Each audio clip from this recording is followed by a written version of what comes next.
रत्नागिरी जिल्ह्यातील मिरजोळे गावात भक्ती मयेकर नावाची एक 26 वर्षीय तरुणी राहत होती। ती हसतमुख होती। ती सर्वांशी मिळून मिसळून राहायची। तिच्या डोळ्यांमध्ये खूप स्वप्न होती। काही वर्षांपूर्वी तिच्या आयुष्यात खंडाळ्यातला एक तरुण आला। त्यांची ओळख झाली, मैत्री झाली आणि हळूहळू त्या मैत्रीचं रूपांतर प्रेमात झालं। भक्तीला वाटलं तिचं आयुष्य आता स्थिर होईल, पण नियतीला काहीतरी वेगळंच मान्य होतं। काळ पुढे सरकला आणि त्यांच्या नात्यात दुरावा येऊ लागला। त्या तरुणाचं दुसरीकडे लग्न ठरलं।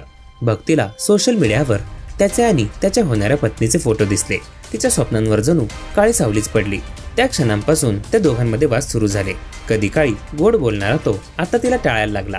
17 ऑगस्टला भक्ती घरातून बाहेर पडली, पण ती परत आलीच नाही। सुरुवातीला तिच्या घरच्यांना वाटलं की ती मैत्रिणीकडे गेली असेल, पण दिवस रात्र उलटूनही ती परत न आल्यामुळे त्यांची बेचैनी वाढली।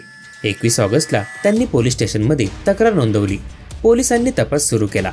त्यांनी भक्तीच्या कुटुंबियांशी बोलून तिच्या आयुष्याबद्दल माहिती घेतली। तपासाचा धागा थेट खंडाळ्यातल्या त्या तरुणापर्यंत पोहोचला। पोलिसांनी त्याला चौकशीसाठी बोलवलं। सुरुवातीला तो काही माहीत नसल्याचं सांगत होता, पण पोलिसांना त्याच्या चेहऱ्यावरची अस्वस्थता दिसली। अनेक तासांच्या चौकशीनंतर पुरावे दाखवून आणि प्रश्नांचा भडीमार केल्यावर त्याने गुन्ह्याची कबुली दिली। त्याने सांगितले की त्याने भक्तीला आंबा घाटाकडे बोलवलं होतं। तिथे त्यांच्यात पुन्हा वाद झाला। भक्ती त्याला त्याच्या फसवणुकीबद्दल प्रश्न विचारत होती। त्यावेळी त्याचा राग अनावर झाला आणि त्याने तिला दरीत ढकलून दिलं। हे ऐकून पोलीस पथक आणि बचाव पथक लगेच आंबा घाटाकडे गेले।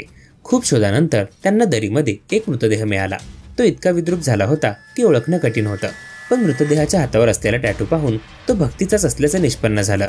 भक्तीच्या मृत्यूची बातमी ऐकून तिच्या कुटुंबियांनी मोठा आक्रोश केला। संपूर्ण गाव हादरून गेला। प्रेम आणि विश्वासाच्या नावाखाली झालेल्या या घटनेने सर्वांच्या मनाला धक्का बसला। पोलिसांनी त्या तरुणाला अटक केली आहे आणि पुढील तपास सुरू आहे। दरम्यान यावर तुमचं काय मत आहे ते कमेंट करून नक्की कळवा।